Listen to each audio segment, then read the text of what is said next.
awam tidak pernah diceritakan hal-hal yang seperti ini di gereja. Begini Bang, saya ini adalah orang yang percaya bahwa ada banyak tambahan-tambahan di dalam Alkitab. Jadi ketika penyalin itu menyalin Alkitab, di dalam Alkitab itu ditambahi oleh para penyalin-penyalin itu sendiri. Begitu. Salah satunya misalnya tentang kutipan kata-kata, dengan demikian ia menyatakan bahwa semua makanan itu halal. Itu juga kata-kata yang ditambahkan. Cuman ini banyak, saya kasih contoh Bang ya, biar Abang ngerti. Makanya sebenarnya tadi udah langsung saya cut saja. Kalau Anda mengatakan bahwa itu ayat tidak orisinil, maka apa yang menjadi masalah tentang agama Kristen? Begitu. Karena Bang, kalau sudut pandang saya memang mempercayai tentang adanya ayat-ayat di dalam Alkitab yang tidak orisinil. Begitu. Saya kasih tunjuk dulu sama Anda, saya kasih contoh ayat yang tidak orisinil dalam Alkitab, tetapi yang akhirnya jadi kitab sucinya orang-orang Kristen tertentu. Saya kasih tunjuk ya Bang ya. Sebentar.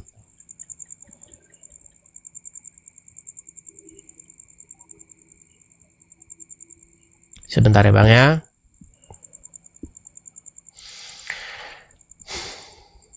Saya kasih contoh misalnya di dalam Markus pasal yang ke-7 ya Bang ya. Markus pasal yang ke-7. Memang yang saya katakan ini memang agak berat dan membuat orang-orang awam itu memang ya terguncang. Oke, Markus 7 ayat 19 Bang ya. Ini salah satu ayat yang tidak orisinil. Semua catat ya, baik yang orang Kristen, ini juga penting bagi kalian. Markus 7:19 itu salah satu ayat sisipan yang tidak orisinil. Markus 7:19. Markus berapa tadi saya bilang Bang? 7:19 ya? 7:19 ya. Oke, saya balikan dulu kamera saya. Kebenaran harus saya sampaikan ya. Jadi saya tidak mau ngajarin orang-orang awam terus. Kadang-kadang banyak orang tuh nggak mau ngasih tahu, nanti takut jemaat terguncang katanya. Padahal enggak. Kita itu nggak perlu takut. Kebenaran itu harus kita beritakan. Oke, ini Bang ya, Markus pasal yang ke-7. Sudah? Ayat yang ke-19. Nih ya, saya baca dulu 18-nya. Maka jawabnya, apakah kamu tidak dapat memahaminya? Tahukah kamu bahwa segala sesuatu dari luar yang masuk ke dalam seseorang tidak dapat menajiskannya? Karena bukan yang masuk ke dalam hati, tetapi ke dalam perutnya, lalu dibuang ke dalam jamban. Nah ini perhatikan ini Bang. Kata-kata dengan demikian, kata-kata ini, dengan demikian ia menyatakan semua makanan halal. Ini saya katakan ayat palsu. Mengapa Abang Edis bisa menyatakan? Karena ini nggak ada palsu? ini. Ayat dengan demikian dia menyatakan semua makanan halal. Ini nggak ada dibahas di Injil yang sebenarnya nggak ada. Terus gimana? Ya, makanya saya katakan kepada Anda, ini ayat sisipan. Ayat ini yang mengatakan dengan demikian ia menyatakan semua makanan halal, itu adalah ayat sisipan. Ayat yang sebenarnya nggak pernah ada di dalam Injil. Seperti itu. Nah, tadi Anda datang membawa satu isu. Isu tentang Yesus mengutuk pohon ara. Sebentar, saya balik dulu kamera saya. Ini pertanyaan yang bagus Bang. Dan ini juga menjadi kajian para pakar-pakar Alkitab. Begini Bang, kalaupun Anda mengatakan bahwa ayat itu ayat sisipan, ayat yang sebenarnya tidak ada, yang menjadi pertanyaan saya adalah, lalu apa yang membuat Anda mengatakan bahwa ajaran Kristen itu salah? Di mana Bang? Ya, kalau dikatakan Yesus itu adalah Tuhan, jadi bagaimana dia tahu? Dia nggak tahu Sebenarnya pada waktu itu Ketika Anda mengatakan Yesus itu Tuhan, apakah maksud Anda Yesus itu ada yang mana ini, Bang? Waktu Anda mengatakan Yesus itu Tuhan, yang ini, yang ini, yang mana yang Anda maksud? Ketika Anda berkata Yesus itu Tuhan. jika Yesus itu Tuhan, dia pasti tahu pada waktu itu adalah bukan musim pohon ara berbuah atau menghasilkan buah. Maka dia mengutuk pohon ara tersebut. Maka ayat Markus 11:14, maka katanya kepada pohon itu, jangan lagi seseorang pun makan buahmu selama-lamanya. Maka dia mengutuk pohon itu jangan lagi berbuah dan tidak memberkati orang-orang di sekeliling itu untuk makan buah itu. Bermaksud dia tidak dia tidak memberikan orang Kristen cakap memberkati sesemua orang dengan Baik, buah. Bang. Baik, ya. Kalau Anda tanya, saya jujur ya, Bang, ya. Saya jawab begini, Bang. Jadi, saya punya dua jawaban, Bang. Soal ayat ini, saya orangnya jujur, Bang. Saya nggak mau nutup-nutupin sesuatu. Kalau saya ditanya perihal ayat tersebut, saya menjawab dengan dua jawaban begini. Kalau ayat tersebut merupakan ayat yang orisinil, itu pun sebenarnya clear, tidak ada satu masalah, Bang. Karena begini, ketika itu Tuhan Yesus berharap bahwa ada di situ buah didapati. Tetapi ketika ia mendapati pohon ara tersebut, ternyata tidak didapati buahnya. Makanya Yesus mengutuk pohon ara tersebut. Tetapi yang menjadi pertanyaan saya secara pribadi, kenapa penutup ayat tersebut, saya bukakan saja, Bang, ya. Ini sebenarnya diskusi internal sesama orang Kristen. Dan kalau ada orang Kristen yang ngerti, saya boleh belajar sama dia tentang hal ini. Bentar, Bang. Berapa tadi, Bang? Ayat Markus 11. Markus 11 ya. Markus 11:14 ya. Iya. Markus 11 ayat yang ke-14.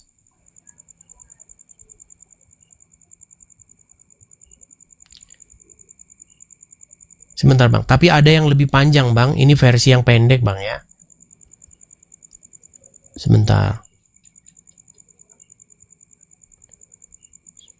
Karena itu versi yang pendek, Bang. Kalau versi yang panjangnya saya kasih tahu. Sebentar.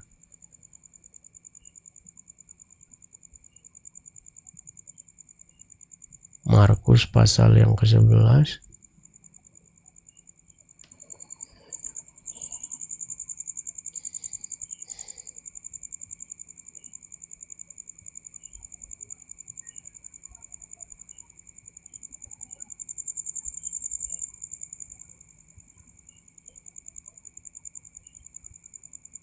Sabar ya, Bang, ya.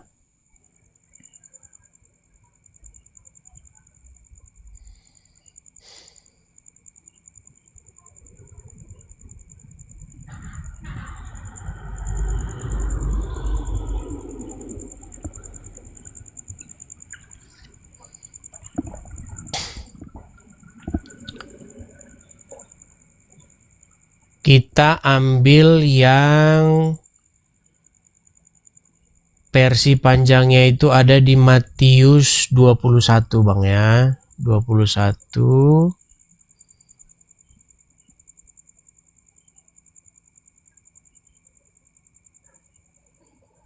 Saya balikan dulu kamera saya.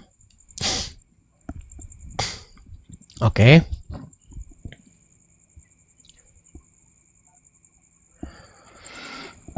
Saya bacakan ya, Bang, ya. Ya. Oke. Pada pagi hari dalam perjalanannya kembali ke kota, Yesus merasa lapar. Betul. Dekat jalan, ia melihat pohon ara, lalu pergi ke situ. Tetapi ia tidak mendapati apa-apa pada pohon itu, selain daun-daun saja. Katanya kepada pohon itu, engkau tidak akan berbuah lagi selama-lamanya. Dan seketika itu juga keringlah pohon ara itu. Melihat kejadian itu, tercenganglah murid-muridnya lalu berkata, bagaimana mungkin pohon ara itu sekonyong-konyong menjadi kering? Yesus menjawab mereka, aku berkata kepadamu, sesungguhnya jika kamu percaya dan tidak bimbang, kamu bukan saja dapat berbuat apa yang kuperbuat dengan pohon ara itu, tetapi juga jikalau kamu berkata kepada gunung ini, beranjaklah dan tercampaklah ke laut, hal itu akan terjadi. Dan apa saja yang kamu minta dalam doa dengan penuh kepercayaan, kamu akan menerimanya. Nah, pertanyaan, kalau saya fokusnya bukan ke pertanyaan Anda mengenai Yesus, Tuhan kok nggak tahu pohon buah ara, betul? Itu pertanyaan Anda kan? Ya. Oke, jadi begini Bang. Sebenarnya Bang, kalau kita berbicara tentang pohon ara Bang, pohon ara itu tidak seperti, ini yang setahu saya ya, coba nanti teman-teman boleh koreksi, saya nggak mau juga sok tahu. Begini Bang, yang saya pelajari, saya balik dulu ya. Ini pertanyaan menarik sebenarnya. Dan ini menjadi pokok bahasan saya dengan para orang-orang yang mendalam mengkaji Alkitab. Di dalam pemahaman saya, nanti tolong Anda bisa koreksi kalau salah. Abang tahu pohon jambu air atau pohon jambu batu? Tahu. Oke. Kalau setahu Abang itu, dia buahnya itu buah-buah musim-musim tertentu aja nggak? Nggak. Dia sentiasa berbuah. Berbuah terus? Terus. Oke, ada nggak musim-musim di mana pohon jambu tidak berbuah begitu? Nggak. Nah, ini setahu saya, nanti tolong dikoreksi. Sewaktu saya membaca-baca ini tentang pohon ara itu, dia itu memang semerawut begitu dia. Dia walaupun tidak bermusim buah, dia ada buahnya itu kadang-kadang tetap ada. Tapi buahnya tidak sebanyak pada waktu bermusim. Seperti itu. Itu yang saya baca, yang saya pelajari. Kalau salah tolong dikoreksi. Saya tidak mengatakan bahwa statement saya itu benar. Tapi selama saya mempelajari, pohon ara itu dia berbuah walaupun dia tidak musimnya. Walaupun dia kadang-kadang dia itu bisa tidak berbuah sama sekali. Sama seperti pohon-pohon misalnya kayak pohon jambu batu begitu. Kita kalau ke situ berharap ada buahnya. Nggak seperti pohon durian. Kalau pohon durian dia memang di bulan tertentu, musim tertentu. Selain daripada itu dia nggak bakal ada buahnya. Setahu saya seperti itu yang saya pelajari. Makanya pada waktu belum musim buah ara pun, ketika orang mendekat kepada buah ara, dia boleh berharap di situ tetap ada buahnya yang bisa dipetik. Nah, ketika Tuhan Yesus datang kepada pohon ara itu dan tidak ada di situ didapatinya, maka dia berkata kepada pohon itu supaya pohon itu seperti tadi. Lalu terjadilah demikian. Seperti itu. Itu jawaban saya yang pertama. Nah, untuk jawaban saya yang kedua, ya, jawaban ini mungkin akan membuat banyak orang Kristen mungkin agak berpikir aneh-aneh dengan saya. Saya itu gini. Kenapa bisa berpikir aneh sesama Kristen? Ya, karena begini Bang. Saya ini waktu belajar Alkitab Bang, saya ini benar-benar meneliti Alkitab tersebut. Dan saya termasuk orang yang percaya bahwa di dalam penerjemahan atau penyalinan Alkitab itu sering orang menambah-nambahi cerita. Kenapa bisa menambah cerita? Ya, makanya kita kalau jujur aja. Ada di dalam Alkitab. Karena ketika orang menyalin naskah-naskah tersebut, mereka itu menafsirkan isi Alkitab tersebut. Contoh seperti yang saya kutipkan tadi, di situ kan ada kata-kata dengan demikian ia menyatakan bahwa semua makanan itu halal. Nah, kata tersebut itu kalimat tersebut adalah tafsiran daripada sang penyalin itu. Jadi bagaimana Kristen mau merujuk pada Injil, kitab Injil yang sebenarnya? Oke, kalau begitu pertanyaan saya, di mana Injil yang sebenarnya? Ya. Di mana Injil yang sebenarnya? Ya. Iya, pertanyaan saya sama Abang. Begini Bang. Bang, saya ini orangnya sangat terbuka dan saya sangat senang dengan diskusi yang ilmiah akademis seperti ini. Islam datang, pahlawan, kalau menurut saya seperti pahlawan kesiangan. ingin menawarkan nih, ini Injilnya. Saya juga periksa bang, saya bukan orang yang langsung anti begitu, enggak. Saya periksa. Saya mengkaji isi Al-Quran itu bang, habis-habisan saya kaji. Pertanyaan saya adalah, lalu jawaban Anda seperti apa tentang itu? Adakah Anda memberitakan kepada saya satu Injil yang asli? Tidak. Ya Jadi sudah sepertinya selesai bang, berarti yang Anda tidak, bawa saya- itu tidak lebih baik. Begini, yang Anda bawa itu tidak lebih baik daripada kejujuran yang saya utarakan. Seperti Abang Edis yang katakan tadi, kitab Injil banyak dipalsukan. Jadi mana yang tulin? Makanya bang, saya memberitahukan kepada Anda, Injil itu masih ada naskah-naskah tuanya. Kami orang Kristen punya yang namanya kodeks ya, misalnya kodeks Vatikanus, kodeks Sinaiticus, kodeks apalagi. Kodek-kodek tersebut masih bisa kita lacak zaman sekarang. Dan makanya para pakar-pakar Alkitab itu mengutarakan. Makanya bang, kalau Anda baca Injil yang di dalamnya untuk kajian-kajian para akademisi, itu dikasih tahu naskah-naskah sebelumnya itu tidak ada yang seperti itu. Dan itu bang, di dalam kekristenan itu hal yang biasa bang.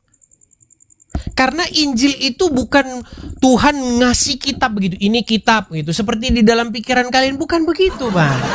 Nggak seperti itu Injil itu. Injil itu adalah berita gembira. Berita gembira tentang apa? Tentang datangnya Sang Juru Selamat Mesias. Nah, ketika Sang Mesias itu datang, maka berita tentang Injil itu ditulis bang. Ditulis menjadi satu kesaksian. Nah, ketika proses penulisan ini bang, itu nggak seperti mesin fotokopi bang. Itu berlangsung lama. Ratusan tahun itu lamanya bang. Ya. Nah, maka pada waktu itu dilakukanlah yang namanya sortir. Karena waktu itu ada banyak bang, Injil-Injil itu banyak. Injil-Injil tanda kutip itu palsu itu banyak. Nah, ketika proses penyalinan ini itu terjadi yang namanya salah tulis, terjadi kesalahan penulisan, terjadi penambahan. Dan itu jujur bang, di kalangan akademisi itu dikupas tuntas. Dan Kristen tidak pernah takut dengan hal-hal seperti itu. Baik. Mungkin bagi orang-orang awam akan berkata, wah seperti ini, begini. Enggak bang. Kita ini kalau mau jujur-jujuran, mau belak-belakan, terjadi kesalahan penulisan, terjadi penambahan ketika penyalinan. Dan sebagai orang yang jujur, dan sebagai seorang yang meneliti Alkitab, hal-hal yang remeh-temeh seperti itu memang ada. Tapi bukan hal-hal esensial. Bukan soal-soal yang merujuk kepada keselamatan atau esensi atau inti ajaran Kristen. Itu saya akui bang. Dan ketahuilah juga oleh Anda datang dengan membawa Al-Quran, memberitahu solusi ini. Saya kasih tahu bang, kentut. Gak ada bang. Saya sudah meneliti semuanya bang. Sudah saya pelajari, sudah saya teliti. Jadi kalau Anda datang ke sini menawarkan, kalau begitu inilah kitab yang asli bang, omong kosong bang. Gak ada bang. Jadi Abang Edis ya, ada satu lagi pertanyaan. Silakan.